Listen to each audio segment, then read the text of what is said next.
so excited this morning to have Phillip join us today. I met him at the science, at the Exploration Center, overview, and there's all these amazing people who are coming to learn about the school, and I just sat there in awe. And then just listening to him speak and how grounded he was and how connected he was to the things that really matter. And then I got his book, and as you can see by the tabs, I fell in love. I've read it several times. I've cried several times because these stories touch my heart. These are the kids that I work with every day. I read stories of little Joey, who is the Tigger. He's my little guy with ADHD, jumping all the way around and can't sit still. So they gave him an outlet to use that energy. And I just look at the stories. There's some amazing stories of children who I would say, just from reading the story, are have high functioning autism, and the friendships that they built, and the amount of what I've really learned to appreciate was the amount of awareness and mindfulness and presence each of those parents, teachers, people in their community had to have to be able to foster the learning opportunities for all these kids, because many of these kids were told they would never read or write, or they were pretty much brushed off in the public school system. And I just really want to share the stories and what Phillip and Upland Hill School is doing, because all of these kids have so much potential if we just give them the chance. And so what really hit me most out of this book was the section on sky time. So Phillip, could you expand a little bit on what sky time is? Because I think that's a really important part that allowed those children to learn and feel safe and secure and calm so that they could learn. Yeah, I'd be glad to. Thank you, Katrina, for taking the initiative to do this and for asking me to be a part of your world, a world that I've fallen in love with, which is Victoria and also Vancouver Island. And because I've done 2 workshops at Hollyhock on Cortez Island, I'm in love with that as well. And there'll be a 3rd one in 2020 on July 8th that I'll talk about at some point. But let's talk about sky time because it's such an important concept. I ran across, as an educator over these past 48 years, the idea that quantifying how much time your butt would be in a seat would be a way of talking about how long it would take to teach a child trigonometry. So then there would be a number, 378 hours of seat time, it would take to teach trigonometry to a 16-year-old. And I realized as our initiative was unfolding that began in 1971 and 1972, that in talking with parents and trying to explain what we were doing that was so different, because the easiest way to talk about the paradigm that we're operating in right now here at Upland Hills School, which is in Oxford, Michigan, about an hour drive north of Detroit, in a forest that has a monastery here. There's a Benedictine monastery, and there's an ecological awareness center and a farm. The biggest difference between what we're doing in the new paradigm of education as opposed to the old paradigm is that we're basing what we're doing here on love. And when you think about it, the old model, the industrial model of education, is really based on fear. Now, in other words, you're going to be ranked and you're going to be competing whether you want to be ranked or competing or not. You're also going to be in a situation where you're always being directed from the outside. So you're rarely empowered and you're rarely given the opportunity to be seen for who you are. You're in an anxious environment. And so we are doing something so completely different because the foundation here is based on what is it like to love a child into being without having a specific agenda as to what it means to be an educated adult. And so it's a radical difference, and it leads to completely different stories. And that's why, and I'm so glad you responded to the stories in the way that you did, because that was my intention. I wanted the reader to want to spend time with me and these children, and I wanted tears to be there, and I wanted laughter to be there, and I wanted their heroism to be there, who they are as human beings, and how different it is to be loved into being. So one of the distinctions that I began speaking about was sky time, meaning how much time are you out under the sky in any given day? And as simple as it sounds, it is so profound, because we now know from all of the beautiful research that science is doing in terms of our brains and how they develop, is they wire best when we're outside and outdoors, and when there's so much variety. And it's almost the exact opposite of screen time, because screen time is pixelated and it's very focused, and children really come into the world with this lantern consciousness.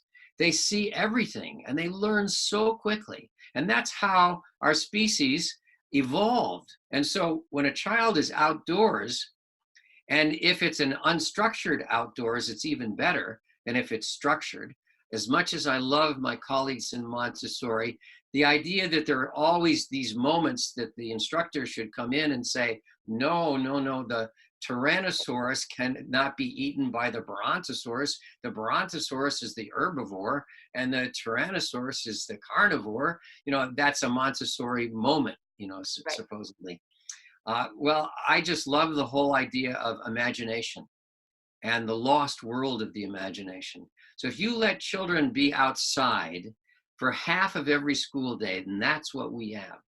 Children have the opportunity and the option every school day. School's in session right now. So from, let's say, 9 o'clock till 3:30 in the afternoon, a child could make choices to be outside for more than half of a day.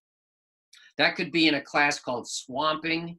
That could be in a class called wild foods. That could be on a free hour outside in areas that are very clearly defined, so that the children have to really be responsible about where they can and cannot go. But if they're outside for over half a day, every day that they're quote unquote in school, everything changes.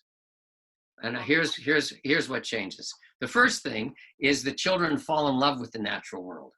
So as much as I love nature centers and naturalists, it's not necessary to say, well, this is a conifer and this is a deciduous tree, and this is the difference between, and this is the name for this particular mushroom is Maitake frondosa. This isn't the way that you fall in love. Right. You fall in love is not something that you actually do, it's something that happens. And if children are given so much time outside, they naturally fall in love with the natural world. It's like a love affair that is hardwired into children. Most children. I would say of all the children that have attended here, so let's say between 1,000 and 1,500 children have attended here over these past 48 years. I can't really think of more than one or two in that whole world that were more indoor people than they were outdoor people. So almost all just fell in love with the natural world. When you fall in love with the natural world, then you will protect, foster, nourish, nurture, and defend her. Once that relationship is formed, all kinds of miracles begin to happen. And I know that you work with children that have some very specific kinds of challenges, and we've always worked with children here on the high functioning end of the Asperger's spectrum. And we've worked with children here who have Down syndrome, and we've worked with children here who've been labeled the whole alphabet soup, ADHD, ADD, emotionally impaired children. It's much more difficult to work with children who've been given that label, because the scarring has been so deep and so great that a setting like ours is usually not appropriate. So it's really important to know what you can do and what you can't do when you're in a situation like this. The miracles far outweigh the kinds of restrictions that I'm talking about right now, but boundaries are extremely important. So the thing that I'm saying about SkyTime, number one, is their brains are wiring in the most powerful way that they possibly could. And if they're doing imaginative free play, even better. And if it's mixed, multi-generational, meaning that it's not all segregated, not all the kindergartners. We Right. don't have that here. We have different groups, but there are many times when all of the groups are on the same impossible play field and they're all interacting together, and almost always with teachers as well. So there's a multi-generational feeling here. So the second thing that happens is they become empowered to initiate and to create. And once they have that empowerment piece where they know that their imaginations are respected and nourished Mhm. and nurtured, and that we're really interested in the worlds that they're creating. There was a time when the bark was peeling off of our elm trees in large pieces because of the Dutch elm disease, and some kids decided to create something that ended up being called Barkville. And it was Nice. this amazing city. And it had, by the time it unfolded after a year, it had like a planning commission, and it had a reconciliation commission and a conflict resolution commission, and it had kind of a building code, and the building I code love was it. really brilliant.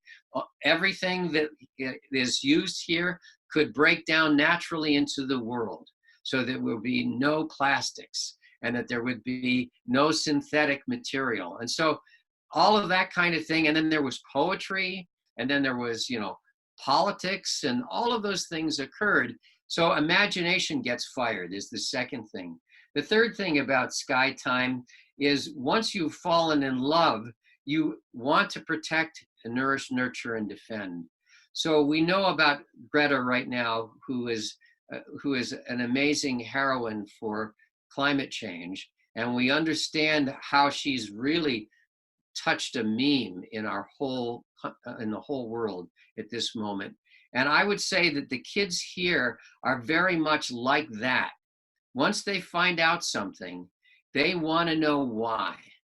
Why can't we drink the water in this swamp?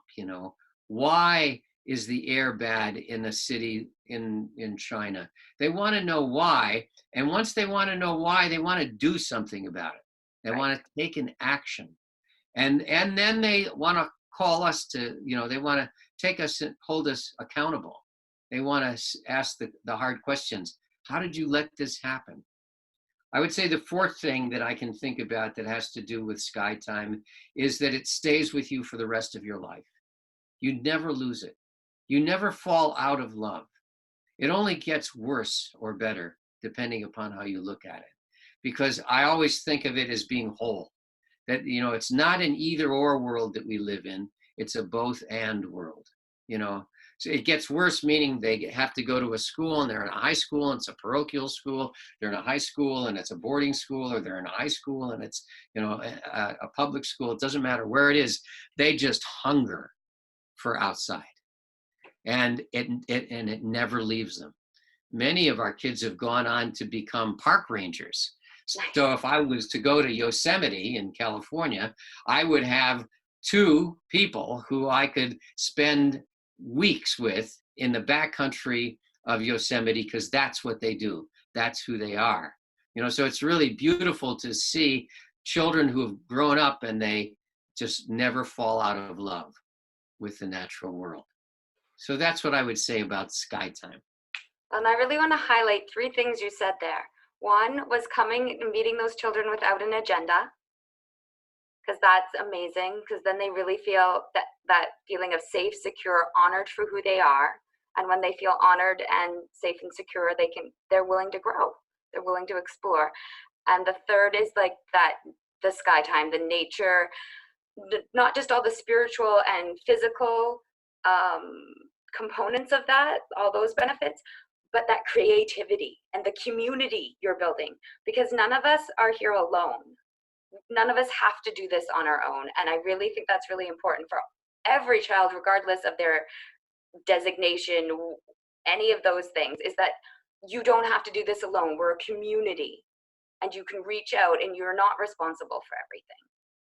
It's a very important point because it's much more a we space than anything else. And so the more the we space is really cultivated and the more that it's cherished, we even have learned over the decades how to do all kinds of cooperative test taking so that the children understand that it's not about an individual taking a test. It's about knowing, oh, you remember dates really well, or oh, you remember facts really well, or Yes. you remember faces really well, or you know how to stand in front of a group and get us to laugh. So it's really about cooperation, and that's extremely important in our model.